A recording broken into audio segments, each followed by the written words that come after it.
Enzo Recto, kalaban ang katiwalian at kasinungalingan, kakampi sa katotohanan at kabutihan. Ito mga kabunyog, nagdeklara na daw na tatakbo itong si Sara Duterte sa 2028 presidential elections. Tama po ang narinig po ninyo, mga kabunyog, dahil ba ito sa sinagawang rally ng mga taga-INC at lumakas ang loob nitong si Sara na magdeklara ng pagtakbo bilang presidente sa darating na halalan sa 2028.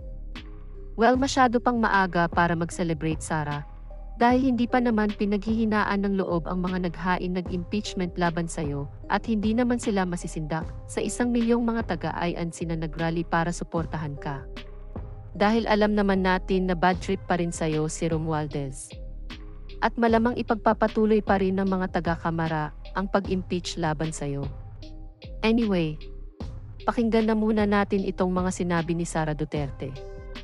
Kaya nga sabi ko nga sa kaibigan ko, sabi ko alam mo, mathematically impossible talaga itong nangyayari na ganun, may nananalo lagi. Mathematic naman nila, because we don't want mathematics. Yes. So yun. So, okay lang ako, huwag kayo mag-alala sa akin.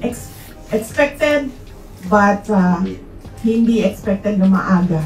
But siguro gawa na rin ng Diyos na maaga para maaga ka rin maghanda.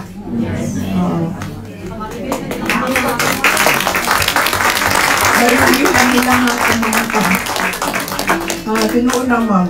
Daghan yung kaay ka na galing mga amigo. Abi ni mga amigo ni mo pagka humamili di ay. Tapos na-realize ko, ang meron lang akong realization, ma'am, na lahat pala ng politiko ay hindi mo kaibigan. Ang kaibigan mo lang talaga yung taong bayan.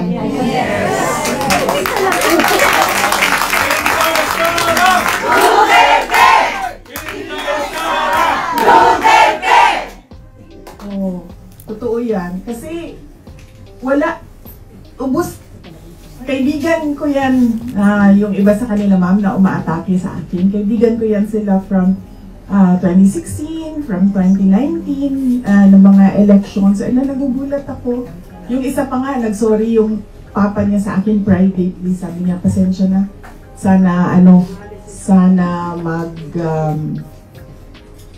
Sana maging maayos lahat. Yun ang sabi ng papa niya. Alam ko na yung mama niya, Bisaya. So, sinabihan ko din pero yung father niya, Tagalog, dating congressman. Sabi ko, basta mga Bisaya, upuan mo na. Laban na. Sokol.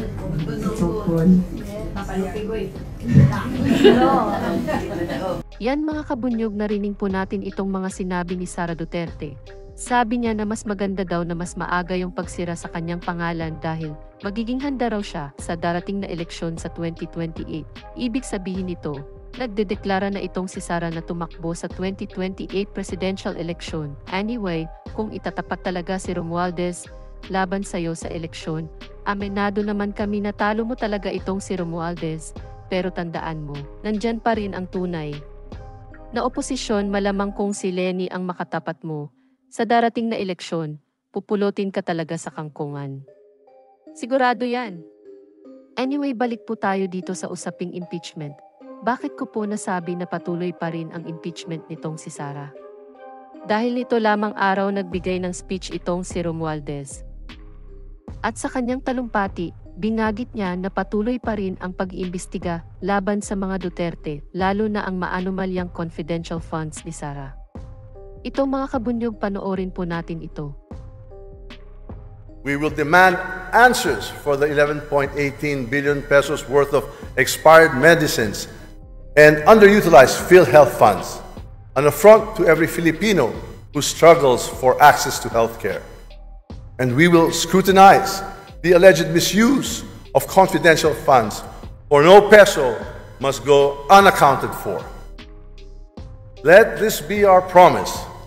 Public trust is sacred, and this House will never betray it. Sa mga umatake sa atin para tumigil tayo sa mga investigasyon, may mensahe tayo sa kanila. Itutuloy natin ang trabaho na inaatang sa atin ng mamamayan. Hindi tayo atras sa anumang laban para sa bayan.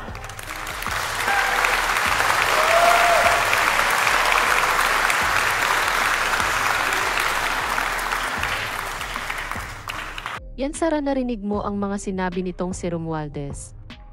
Bad trip pa rin siya sa iyo at mukhang pag naproseso na ang impeachment ay maituloy ito at maipasa na sa Senado para tanggalin ka sa pwesto. Dahil kung hindi natuloy ang impeachment, malamang hindi na niya yan sasabihin. Bakit pa ipagpapatuloy ni na Romualdez ang investigasyon kung ititigil na nila ang pang-impeach sa'yo? Di ba kahibangan yun? Kinakalkal lahat ng mga baho mo pero ayaw kang maali sa pwesto.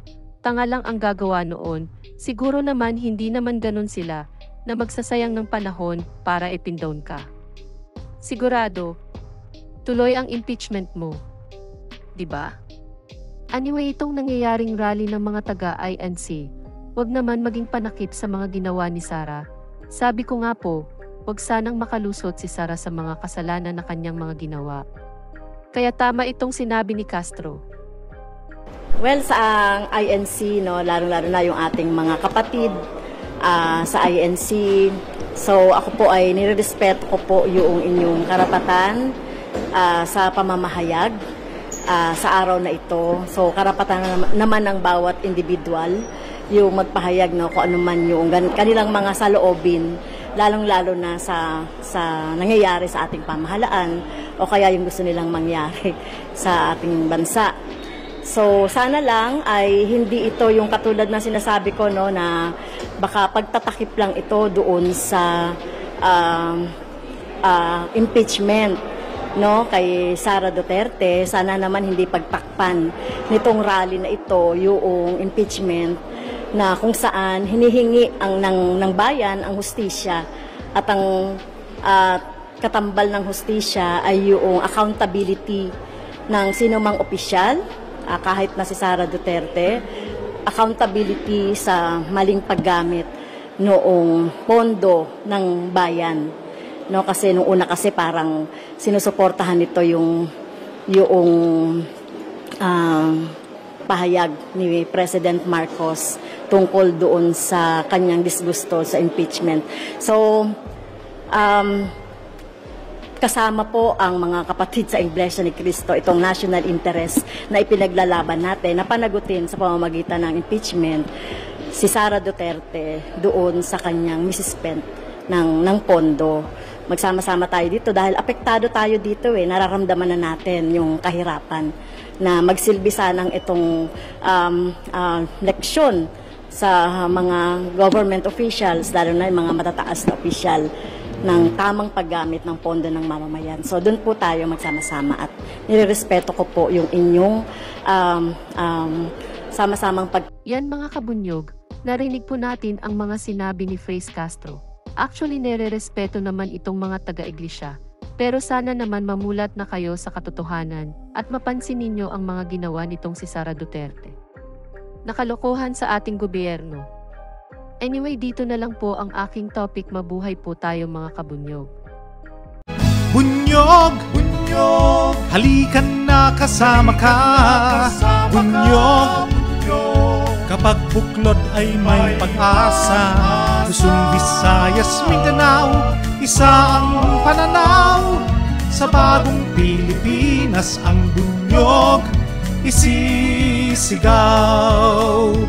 Bunyog, bunyog, bunyog.